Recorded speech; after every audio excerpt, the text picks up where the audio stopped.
Wow. Just like that, we're back at it again. Well, Lord have mercy, folks. I'm going to try and make this so stupidly simple.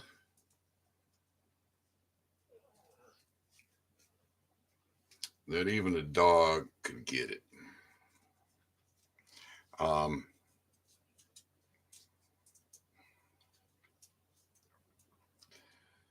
This got me going because of the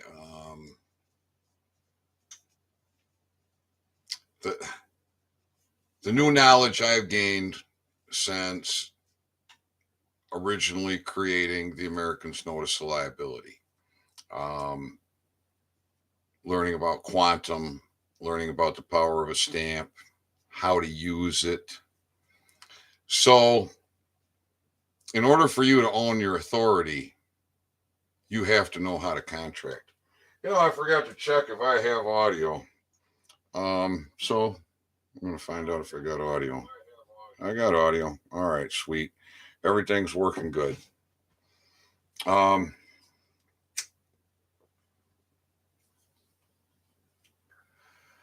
Apparently, smoke from Canada is going to be heavy here for a 24-hour period. Or not the smoke, the fine particles from the fires in Canada are going to have our air quality in bad shape. So I probably want to spend the majority of my time smoking, so I filter those fine particles and burn them up rather than inhaling them into my lung. What do you think? So if you've just tuned in, this is your first time catching any kind of this talk, there's a lot of videos for you to get a little bit caught up on. So I'm not starting at the beginning here. Let's talk about contracting in the quantum. You're going to start with a square. You're going to start with a piece of paper. And do your own research, folks. Don't trust anybody.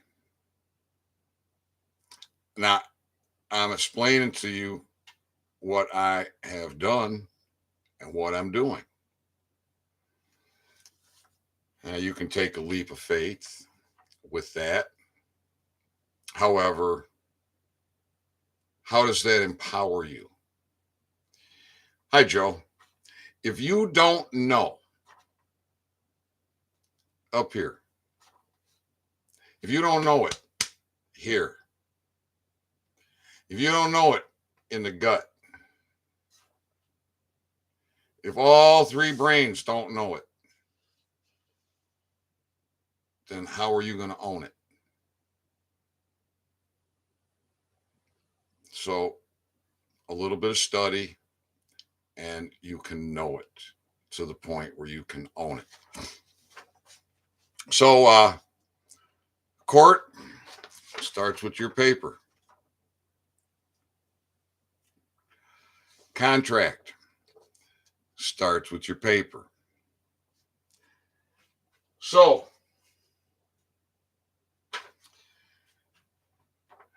I'm gonna make a couple of upgrades to the Americans Notice of Liability, which are real simple. And the first one is on the top right hand corner, there will be room for a $1 stamp and a space for a thumbprint and a quantum autograph. And it will go on the top right hand corner of your paper, and it would look something like this. Now, I didn't waste a stamp here. All right. I've got the whole stamp to use. I have no ink on the stamp, but I used I used a little portion of the packaging, and I so my autograph is touching that. You want your autograph touching the stamp and touching the paper. And your family name or surname or last name will end towards the right hand side of that stamp. So if you have a long name, start over here and make your surname end towards the end of that stamp. Putting it there, that quantum autograph, partially on the paper, partially on the stamp. All right.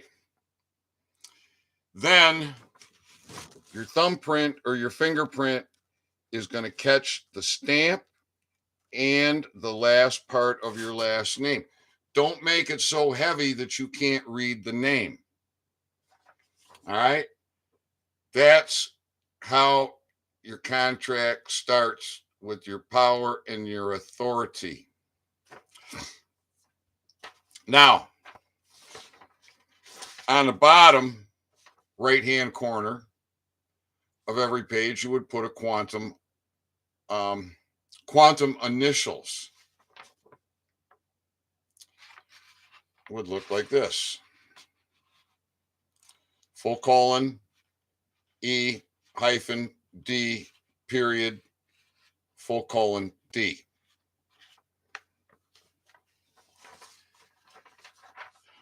On the back side of your paperwork, if it's a blank page, certainly if it's a blank page, you want to put your quantum autograph and then your thumbprint or fingerprint and capture the last part of your last name. Because you can't put I see nothing. All right. If you're going to have more than one piece of paper in your contract, you're going to want it to be bonded, as the paper I carry in my passport.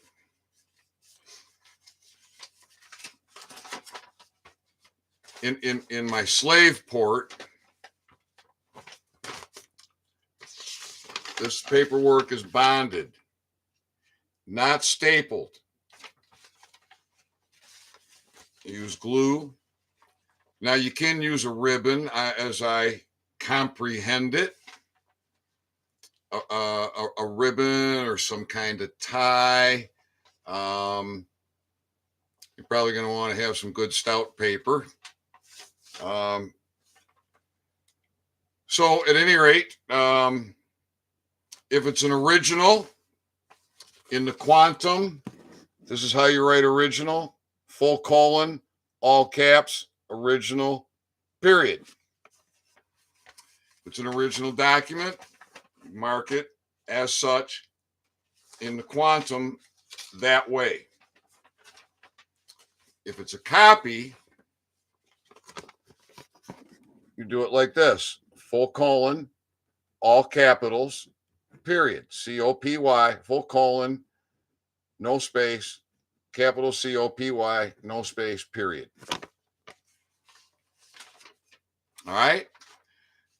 That's your basics, your quantum 101 contracting basics. So this is my original Americans Notice of Liability, and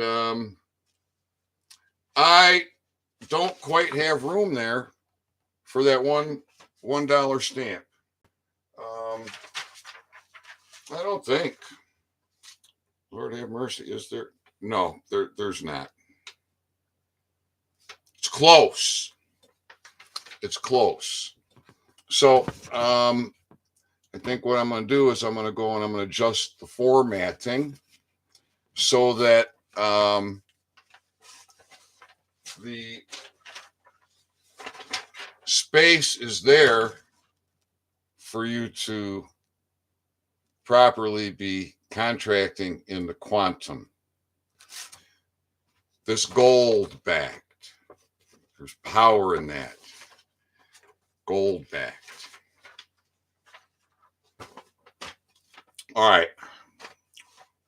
What else here? For the Americans Notice of Liability.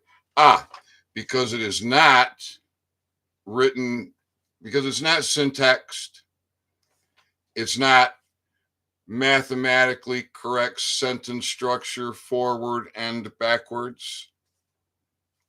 Simply bracket it.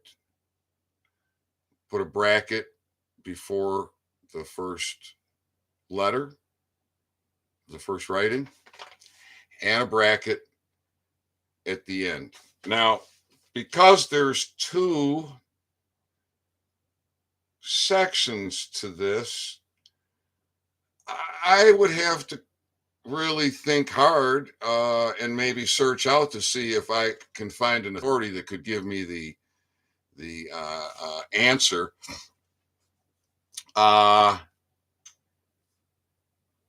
Would I bracket it? Would I separate the entering court claims and testimony and the affidavit, or would I just bracket the whole thing, the verification, notary's juris certificate? I think that would be fine to bracket it that way. However, the notary jurat, the notary, public notary stamp is going to go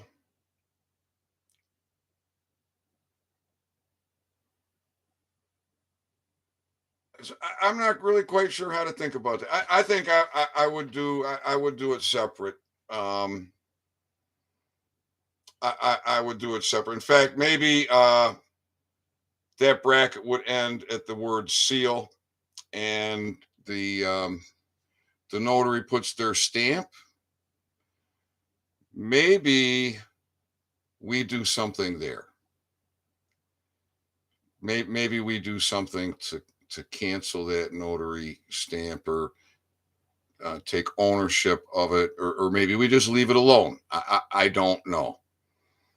The other change that I would make is entering court, because in the quantum, affidavit means no David. So affant would mean no affant, no fint, no fint here. So to say affidavit or affant is to say nothing in the quantum. That's babble. And so I'm looking for my cigarette because I'm being a really bad smoker, and it obviously went out. I got to find a damn lighter. And now I gotta get back on track to where I was. Affant. Coming to court. Comes now affant. I would change that to comes now. Oh my goodness. Claimant. Comes now claimant. Because that's what you're there doing. You're there making claims. And all of my court cases, I was the claimant. And the accused is the respondent. So I think just a couple of little tweaks like that So we'll get room for the $1 stamp and the quantum autograph and the thumbprint. You don't need a claim of the life for that. You don't need anything except just own your authority, people. The reality is, if you knew who the fuck you were, none of this paperwork would be necessary. We would just own our authority and our Second Amendment, and we'd take care of these parasites, and we'd probably be using a lot of bullets and a lot of rope and a lot of tar and feathers, and we would clean this mess up. But we're fear-based cowards collectively, dumbed down, stupefied, toxified, and alone, because we're too stupid to organize. We're too stupid to come together collectively. It's a sad situation. So we would put the quantum initial down here, and if the backside of yours is blank, well, then you're gonna do your quantum autograph and your thumbprint. But on the backside of mine is my contract with the global authority in the contract venue, where I am holding evidence. Does it say evidence? It says original.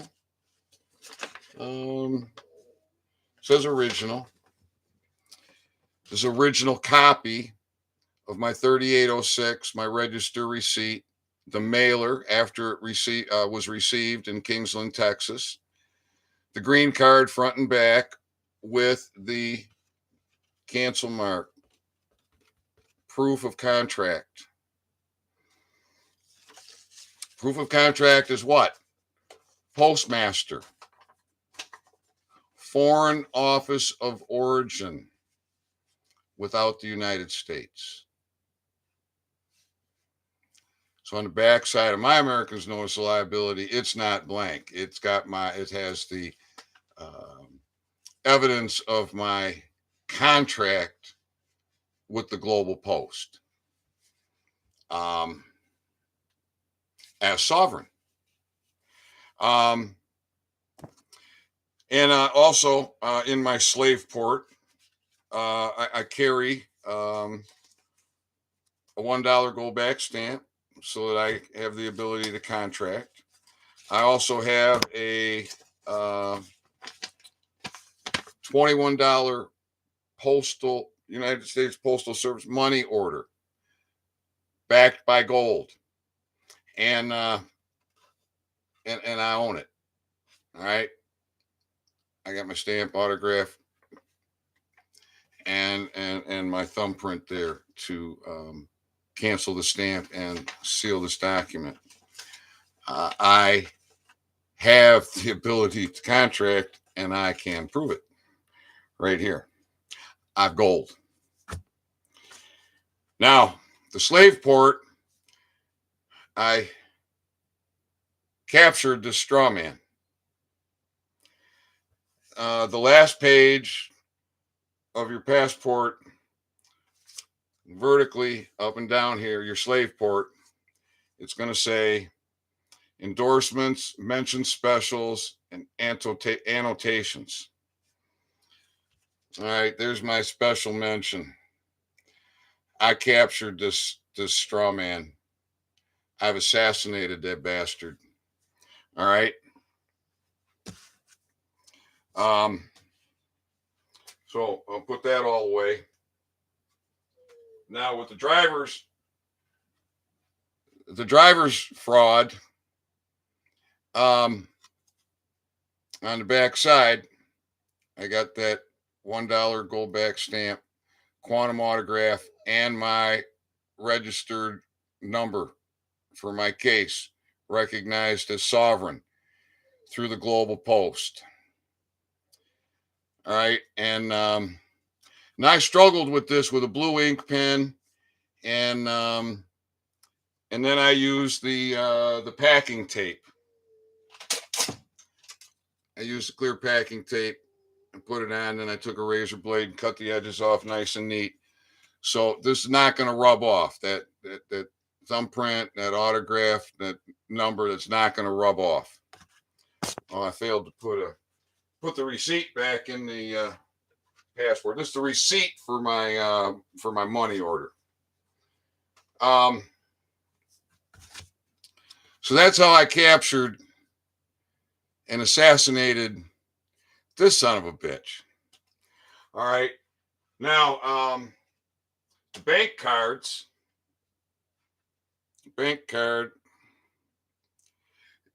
they switch things around.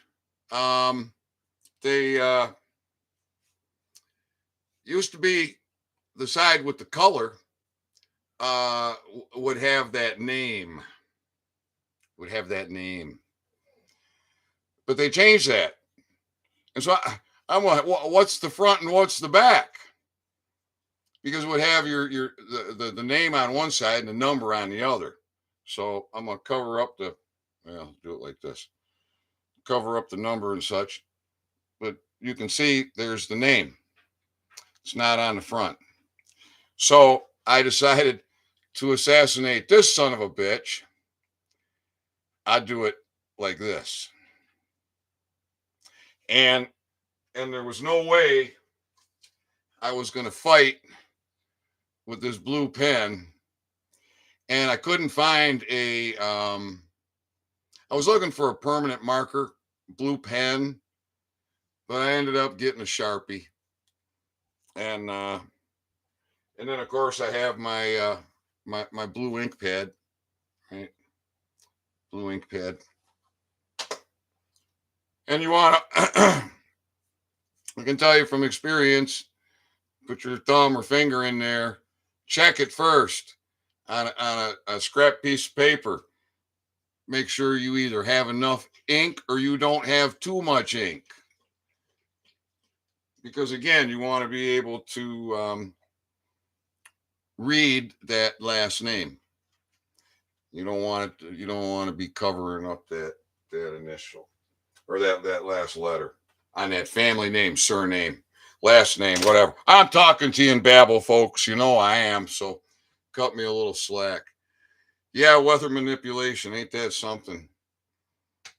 Everything's manipulated. Your whole fucking life's been manipulated. Anybody got any questions on quantum contracting 101? Says there's 2 people here. Anybody got a question on anything else with regards to owning your authority?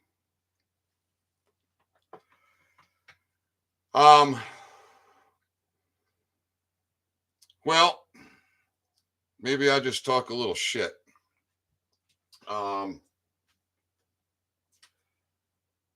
whole life has been a lie. Everything. It's maddening. And I've had to tune out. I've had to tune out listening to truthers, listening to whistleblowers, listening to freedom fighters, watching these First Amendment auditors.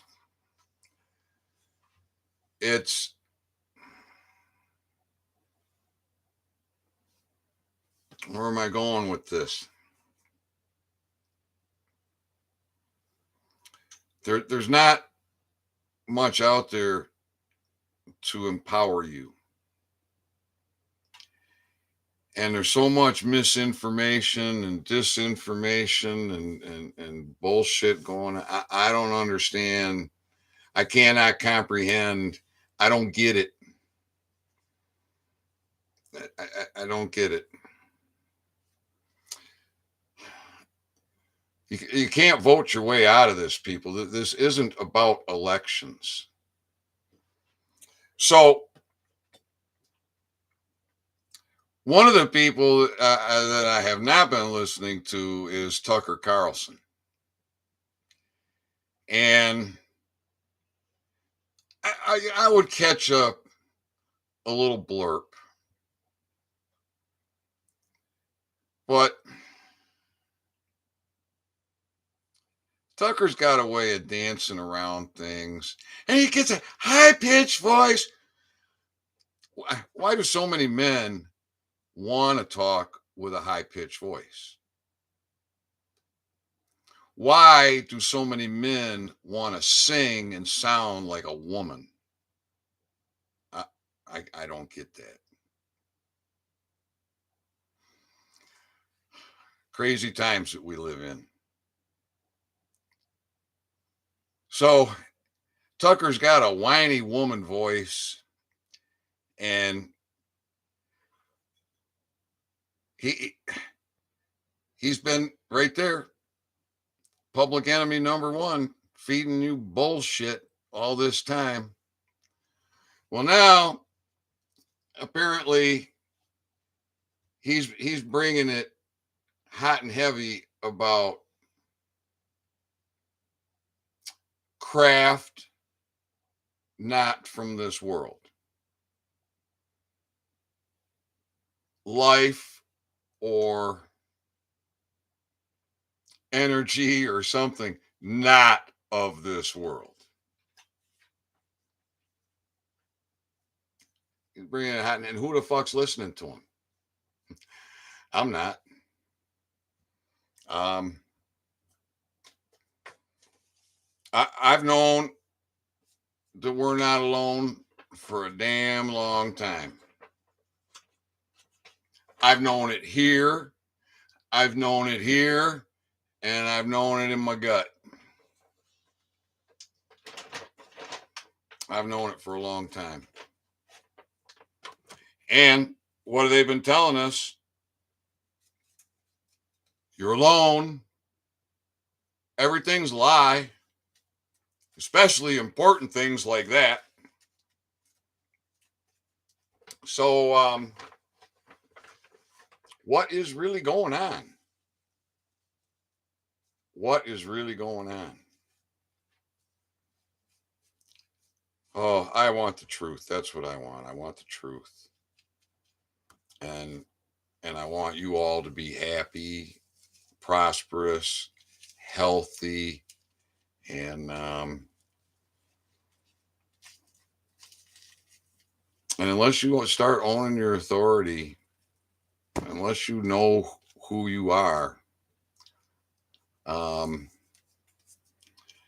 and organize, you're going to be in the same spot.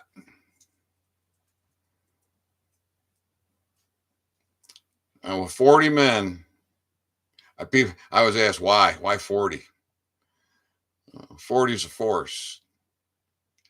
That sheriff's department is not a large building. And the building that holds the circuit court and the district court is adjacent to it. 40 motherfuckers that are willing to die to exercise their rights, their liberty, and their freedom, to honor their duty, to honor their oath against enemies, foreign and domestic. 40 motherfuckers. And we will peacefully assemble and surround those buildings. And when those treasonous, parasitic fucks leave, whether they're leaving early for an errand or lunch, or they're leaving at the end of the day, when they leave, they get some paperwork and to let them know what the crimes are that they're involved in, and that they are not welcome to come back.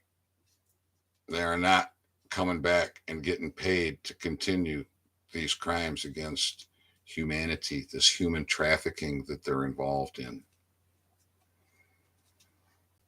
So Maybe if you learned how to be sovereign, you learn how to contract, you learn how to own your authority, maybe then you can organize and you can stand and you can take action. What kind of action? Well, when should you shoot a cop? There's an awesome video put out by Cop Block, been standing on YouTube for 10 years. You can find the link to that video in the description of this video and all my recent videos and every video going forward. If you don't know when you should shoot a cop, watch that video. All you veterans, your flag has been captured in all these circuit courts and all these district courts and all these federal courts. It's captured with a gold fringe.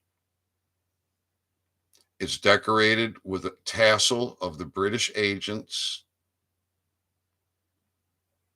And they're either extorting us with wings up or wings down or wings out, Vatican or banking or war. And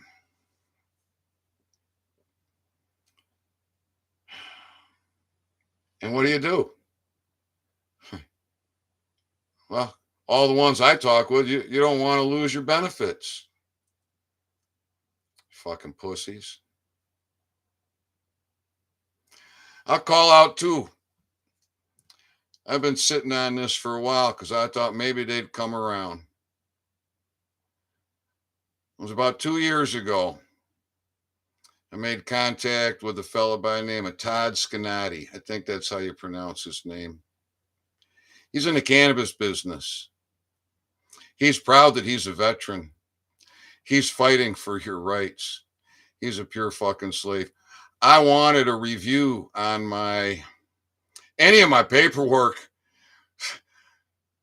I asked him to review my open letter. You know how he responded? Ethan, I wouldn't put that out. Of course you wouldn't, Todd, because you're a spineless fuck. You're a traitor to your country. And you got a ex-military doctor in your cannabis organization, Dr. Blair. Dr. Blair says to me, I see the gum tissue rejuvenation, but I'm not going to say it because I got better things to do. There's another pussified piece of shit, treasonous fuck. Military, you listening? Couple more guys to put on your list. Of course, you got a file on everybody that's so damn extensive. You don't need any of us whistleblowers, do you? But people, what are you going to do? I'm telling you, stop filing shit into that corrupt system. Every motherfucker telling you to file shit into that system must have their head so far up their fucking ass that a belly button glass isn't going to help them see the light of day. Why participate in that fraud? You drag them into your court. There they are, powerless. And then eventually you're going to organize so that you have force to deal with these parasites. All right, no questions, no comments. All right, that was your quantum contracting 101 basics. I hope that helps. I love you. I'll be back.